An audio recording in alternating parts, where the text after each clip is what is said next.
اب یہ جو جشن منعقد ہوا یہی خود ایک عبادت ہے. قل لا اسألکم علیہ اجرا الا المودۃ فی القربى.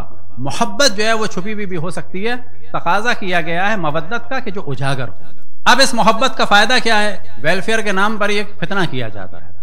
ویلفیئر بہت اچھی چیز ہے، لیکن جب بھی آپ یہ آواز سنیں مجلسوں میں اتنا پیسہ لگ رہا ہے، اس کے بجائے کوئی کالج ہو یا یونیورسٹی ہو، سمجھ لیں یہ شیطان کی ندا ہے. ویلفیئر ہو، آپ کمائیں، ملینز آف ڈالر لگائیں، لیکن کہیں سے یہ ندا آئے کہ مجالس بہت ہو گئیں یا مجالس کے بدلے یہ کام ہو، سمجھ لیں یہ شیطان کی ندا ہے.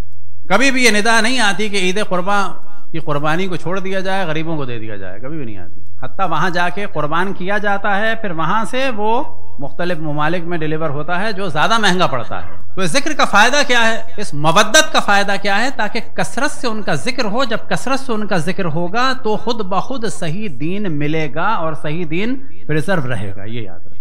لہذا اپنے بچوں کا نام رکھنا ہو یا ائمہ علیہ السلام کی مناسبت سے نظر ہو یا نیاز ہو یا مجلس ہو یا ماتم ہو، سوز ہو، سلام ہو، نوحہ ہو، مرثیہ ہو، جشن ہو، سیاہ لباس ہو، چراغاں ہو، یہ جو بھی چیز ہے اس کا اصل بینیفٹ یہ ہے کہ دین خداوند تبارک و تعالی ہمیں صحیح سورس سے ملتا ہے، اور ہم دنیا کو بتاتے ہیں کہ دین اگر لینا ہے تو وہ اس سورس سے لینا ہے، اور یہ اس کا بینیفٹ ہے. یہ عام طور پہ بات کی جاتی ہے ایسی مجلس کا کیا فائدہ؟ اسی مجلس کا یہی فائدہ ہے کہ انڈیا کی ہم بعض دفعہ مثال دیتے ہیں کہ وہاں پر آیا ہندو یہ جانتے ہیں، عام ہندو، بہت لٹریری قسم کا نہیں، عام ہندو، کہ امام حسین مظلوم تھے.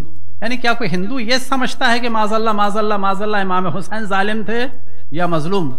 امام حسین حق تھے، ہر ہندو یہ جانتا ہے. کس کی وجہ سے؟ اسی مجلس کی وجہ سے، اسی جلوس کی وجہ سے.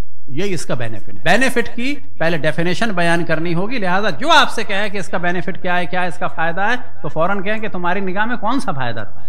کوئی گاڑی واڑی نکلے امام بارگاہ کی مجلس کے بعد. تو امام حسین علیہ السلام کا ذکر در حقیقت اسلام کو بچانے کی تحریک ہے، چاہے وہ ولادت کی صورت میں ہو، چاہے وہ شہادت کی صورت میں ہو. اور نہ فقط امام حسین، تمام معصومین کا ذکر، لیکن امام حسین کی مظلومیت اتنی شدید ہے کہ جیسے کہ ہم نے پہلے عرض کیا، اگر یہ چھپ گئی تو چھپ گئی. اور آپ یہ محسوس کریں کہ اسی کو چھپانے کی کوشش کی جاتی ہے، کہ سوال کیا جاتا ہے کہ آپ عزاداری کیوں کر رہے ہیں. ہمیں سوال کرنا چاہیے اگر تم مسلمان ہو تو عزاداری کیوں نہیں کر رہے ہو اپنے نبی کے خاندان کے قتل پر، اپنے نبی کے خاندان کے قتل پہ؟ بالآخر مسلمان ہو کہ نہیں ہو؟